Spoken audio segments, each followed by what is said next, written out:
Tonight, the latest LRT letdown suggesting more delays for the opening of the East Extension as a more serious issue with the axles arise.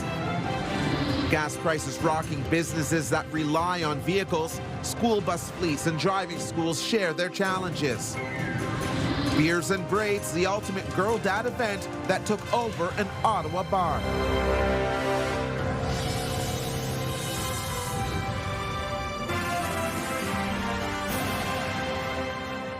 Good evening. Ottawa's light rail transit system taking another hit in the eyes of the public tonight. Today, an update revealed a more severe issue with the axles and a strong suggestion that the East End extension is no closer to a firm launch date. Here's the breakdown. More damage was found in the axles recently, and that means full service with double-car trains won't return until the end of May at the earliest. It also means a setback for launching the Eastern extension. CTV's Leah LaRocque has more. Robin Chalmers wants to be a believer in public transit. I'm a die-hard pedestrian, so I do love taking public transport. But with problem after problem, she's starting to lose faith. Sometimes I have to Uber, and you cover the cost yourself, so that's the reality. The latest setback is the most severe damage yet. It's called shelling. Metal flaking off inside the cartridge-bearing assemblies, which connects the wheels and axles. We have more depth of the damage on the outer race of the smaller bearing, delaying even further the return to full double-car service. We believe that the end of May is achievable for full service resumption on Line 1. Councillors asking how close this new problem was to forcing a complete shutdown of the system. My understanding is that call-outs went to operators to say, get ready. How close were we to a shutdown? You know, to be honest, I don't know how close we were necessarily to doing that, but I need to plan. It's very important for the reasons that we've just heard to disclose this so the public further understands the additional challenges that we're dealing with here. OC Transpo says they are working on a smart bug or type of sensor that will monitor their cartridge-bearing assembly and that can detect vibration in real time. And that will be key to boosting service on Line 1. This also means more delays and still no timeline for opening the Eastern Extension. But it doesn't appear that Q2 is achievable at this point. Keep getting told, like, yes, it's going to happen, it's going to come soon, and then last minute, it's like, oh, nope, sorry, it's going to come out a couple months later. All this as new OC Transpo General Manager Rick Leary gets settled into his new role, a job he says he's ready for. This isn't, I'm going to say, my first rodeo when it comes to having challenges with manufacturers or light rail vehicles. I do see a light at the end of the tunnel that we'll be able to come out of and get the service restored. Leah LaRocque, CTV News. For extended coverage and updates on the LRT issues, visit our website, ctvnewsottawa.ca. Now over to Jackie Perez for our first look at the forecast. We've had a little sprinkle of some rain move through, but it's really tomorrow morning into the early afternoon that we're likely going to see this wintry mix moving in. So if you are in the valley, you'll likely see snow moving through, a little bit of freezing rain close to the Smiths Falls, Ottawa area. Brockville, Kingston will likely see more of the rainfall. So again, here in the capital, we will likely see a wintry mix. Taking a look at temperatures, not going to be as warm as what we saw today. We're kicking things off at 3 degrees, cloudy skies. We're only getting to a daytime high of about 5 degrees before things cool down to about 3 degrees. We'll get a long-term look at your forecast in just a bit. Thank you, Jackie. Drivers are looking forward to the relief that's reportedly coming to the pumps tomorrow. Prices are set to drop around 13 cents a litre overnight, but gas prices are expected to rise again on Saturday, and next week, refineries will switch to the more expensive summer-grade blend. Still a relatively tough go for businesses that run a full fleet of school buses or others like driving schools that rely on being able to be on the road. CTV's Denise Roberts reports, has more from Quebec, where gas prices are even higher than Ontario's.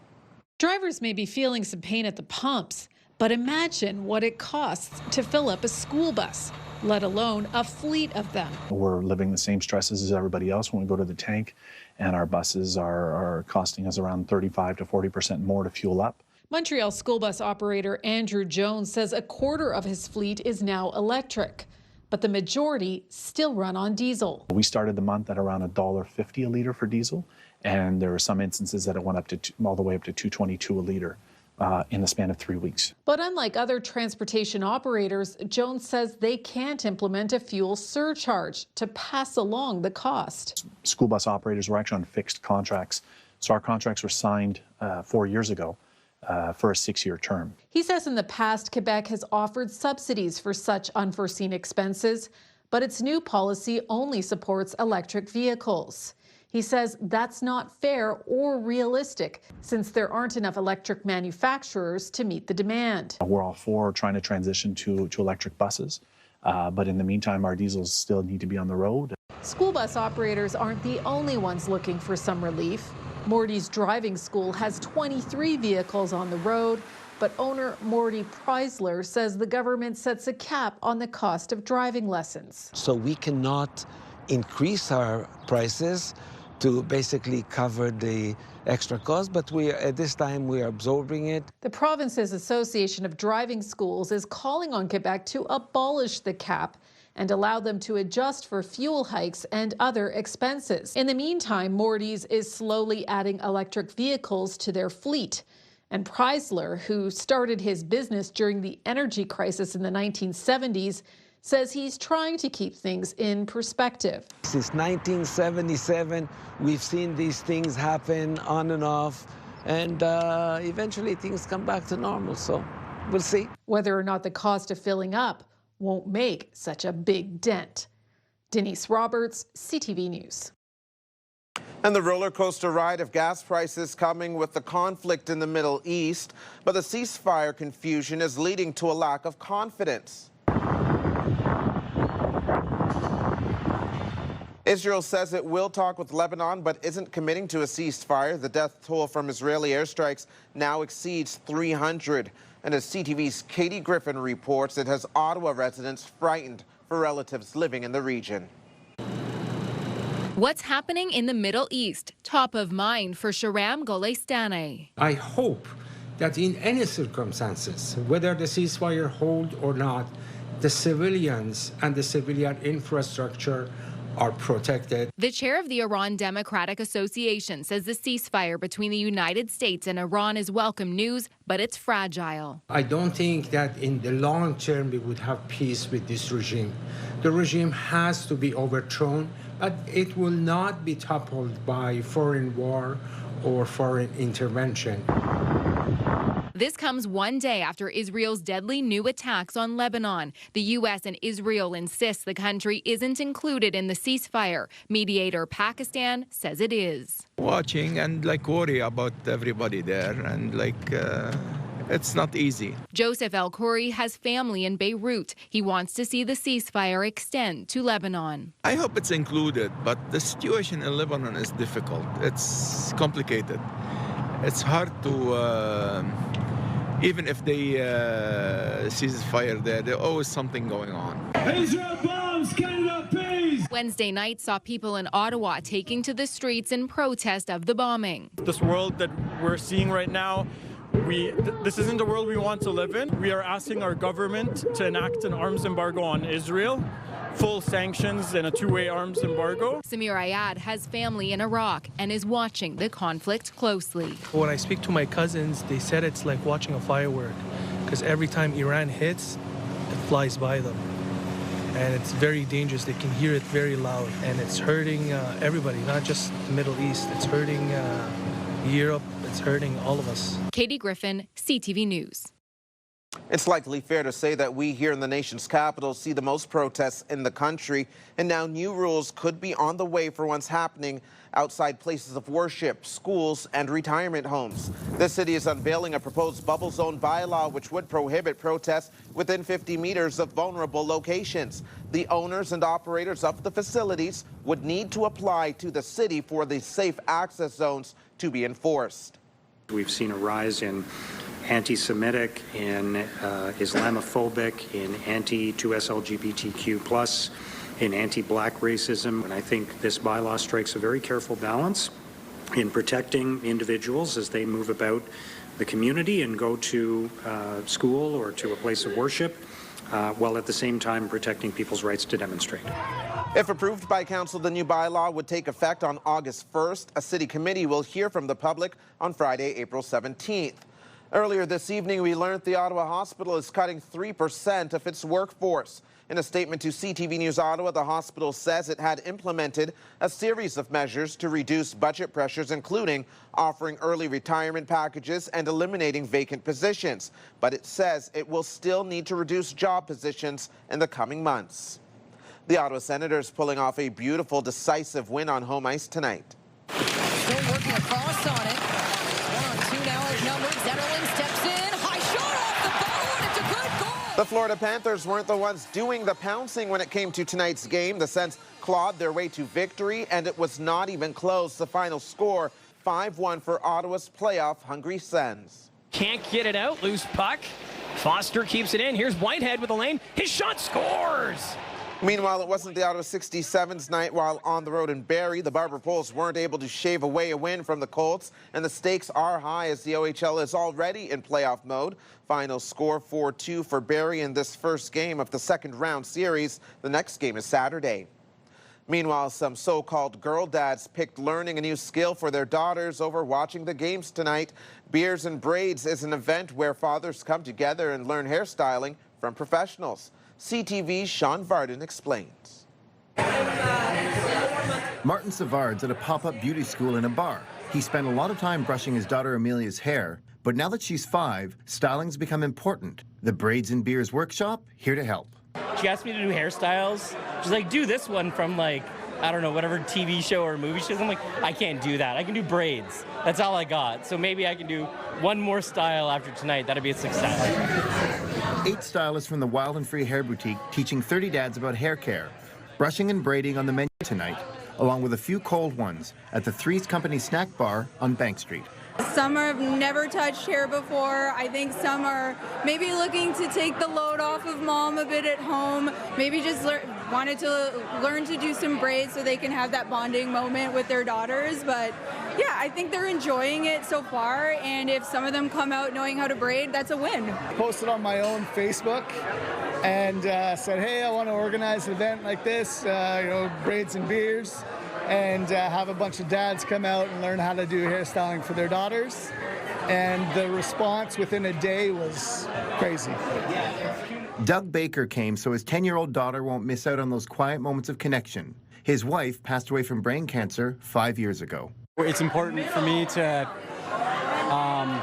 take care of some of those maybe more typically mom things that, some people might think are more mom things. So for me, I want to make sure that I can do some of the things. Right now I'm just working on sort of a regular braid, which is good. And then after that, I'll work on doing a French braid, which I think will look very cute on her. A diverse crowd, some dads here getting a head start with the years of practice ahead of them. Mine doesn't even have hair yet, but I'm just trying to be a little bit preemptive. I think it's great to see everybody out here having a great time, having a few beers, hanging out, and challenging ourselves to something that's not, it's not second nature, like the mums. Organizers say because of this success, they will be planning more nights for dads to bond over the love they have for their daughters. And my daughter asked me about it too. She's like, are you going to learn how to do different hairstyles tonight? And I'm like, yep. Sean Varden, CTV News. That'd be awesome. Having a grocery store in the area would be fantastic because we have nothing nearby. Coming up, designs revealed what we know about a 4-tower complex coming to the edge of Little Italy. Here's a live look through our Centennial Glass Sky Cam. It is 12 degrees out there right now. And now for a closer look at the forecast, here's Jackie. Well, our overnight temperatures are actually going to be well above seasonal, 9 degrees for around midnight to 2 o'clock, and then things are going to drop significantly by the time we get to 7 a.m. where it's going to feel closer to 2-3 degrees. Again, we're only getting to a daytime high of 5 degrees, and yes, most of the day we'll see rainfall move through mixed in with some snow for parts of the region, and that concludes here in Ottawa. Now, tonight's lows across eastern Ontario is going to be about 2-3 degrees, about -3 around Pembroke as well as Petawawa, so we're not quite out of those wintry conditions just yet, even though we are are slowly approaching the middle of April. Tomorrow's daytime highs around 6-7 degrees. And again, we are anticipating a rainy weather day for our Friday. It won't last very long. It should clear up by the afternoon. So if you want to go out, enjoy the Friday evening, mainly cloudy skies. It is going to be quite cool, though. This will carry into Saturday, where we will likely see more sunshine moving in and no precipitation in the sight. But temperature-wise, not quite hitting 16 degrees just yet. Saturday and Sunday, expected daytime high is 9 degrees. Sunday, there's a slight chance that we could see some showers, but it really isn't until the middle of next week that we will likely see more periods of rain. But I will take these 1, 2, 3, 4 days of rain moving in early next week, because those temperatures are really going to be hovering around 15, 18 degrees. Thanks, Jackie. A prime patch of real estate along Carling Avenue could one day see 4 mixed-use towers adding to the city's skyline. It would be located at 299 Carling Avenue and only steps from Little Italy. CTV's Tyler Fleming gives us the design details. The stretch of Carling Avenue could be in for a major transformation. 4 towers, 750 units, and a massive mix of ground-level retail and commercial space. For nearby resident Dante Ruiz, the biggest ingredient here is a grocery store. That'd be awesome. For years, Little Italy has felt like a bit of a food desert. We don't have a car, right? So going to do groceries is kind of it's a big trek all the way to Bank Street for us. There's a lot of like pubs and restaurants, but yeah, convenience stores lacking and grocery stores lacking for sure.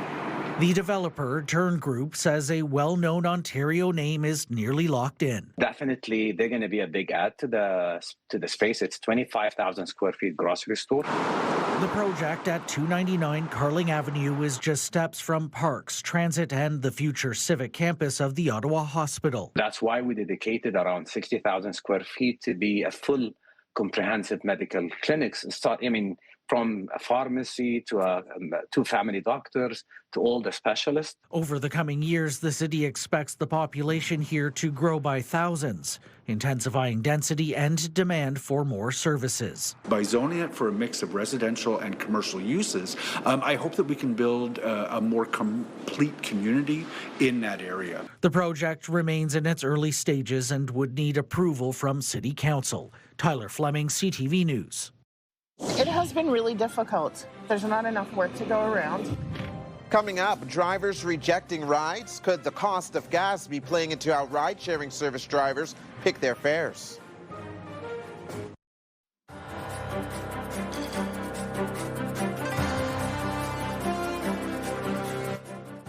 Gas prices are one of the hottest topics right now, and even rideshare drivers are turning down calls if they think it's not worth the cost of fuel. CTV's Heather Wright reports. Erla Phillips has been a rideshare driver for nearly 10 years, and she has never made less money than she is right now. It has been really difficult. There's not enough work to go around, and the work that is offered to us is very low paying. She drives with Uber and Lyft and says the algorithms used by the two companies mean some rides only pay out $2 or $3. That, coupled with the high price of gas, means she's flat out rejecting rides that won't turn a profit. And you were saying that you used to have a high acceptance rate. At one point, I was 85%. And now? Now it fluctuates between the high teens and, 20-something. Phillips says she's not the only driver struggling. She says some are quitting altogether, while others are losing their cars. There are drivers that are having their cars repossessed. There are drivers that are going to food banks. I'm one of them, because I can't afford. Not making enough money. Lyft did not respond to our request for comment. In a statement, Uber says they are giving drivers increased cash back at the pump when they use their Uber Pro card. The intention is to provide relief for drivers and delivery people while rider and consumer prices remain stable and affordable. But some drivers say it's not enough to cover the sky-high price at the pumps. Can you make money on Uber with the price? No. And Uber do not increase the price also. For Erla Phillips, she wants companies like Uber and Lyft to change how they pay their drivers. This is a service that people rely on, a service that people value, but the companies don't value us. We take all the liability, we take all the expense on our shoulders, and they continue to lower pay. And this is the reality for many gig workers who are struggling. It's a reminder, Erla Phillips says, to be kind and also tip if possible. Heather Wright, CTV News, Toronto. In more consumer news, Canadian Tire has revealed a new collection featuring the iconic Hudson Bay Company stripes. The summer line includes everything from canoes and outdoor furniture to towels and pickleball sets. It marks the first time Canadian Tire has designed its own products using the HBC trademarks, which it purchased for $30 million last year. The items become available May 1st. We love him, the clients love him. He's like so wonderful to have at the door. Still to come, the story of a cat that just keeps coming back.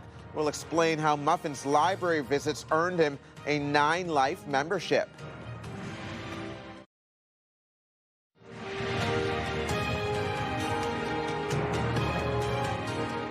Welcome back. Libraries are known for being a mecca for book lovers, but for one library in Montreal, there's a 4-legged visitor earning himself a special membership card. CTV's Christine Long explains. His nickname is Muffin. He's 5 and he loves the library. Peter and Janet Bjorn live nearby and have a very sociable cat. 10 people coming in. Hell no, they just go by, hi Muffin. You know Muffin? Yeah, Muffin's always here. He's a regular, part greeter, part ambassador. He knows when to show up, he knows when we close, he knows which doors to go to as well. He'll try the front door, the sliding doors. Muffin's family even lets the library know when he's on the prowl. She said, he's the library cat that comes to visit you. So she said, I'm just going to let him out now. So she does, and wouldn't you know it, 5 minutes later, he was at the front door. He doesn't go into the stacks. Muffin likes the staff members here. So much so, he's even tried to stow away. We love him, the clients love him. He's like so wonderful to have at the door when you're walking into the library. You just see people's faces like light up. Even though he's a card-carrying member, cats aren't really supposed to be in the library. So we have to escort him out, usually by picking him up and bringing him out because he really doesn't want to leave. Muffin's location device reveals to his family he's also made appearances at the community center next door and even the Royal St. Lawrence Yacht Club, where the fur flew in the dining room. All of a sudden there's a fur thing on her and it screams. And then everybody, what is it, a raccoon or a mouse or something? So Muffin was banned from the yacht club.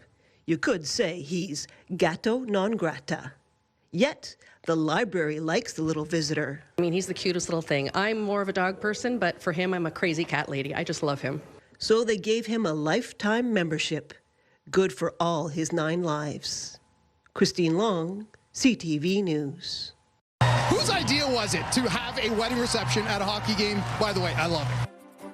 When we return, the local PWHL community all charged up over an in-game wedding reception. We'll explain shortly.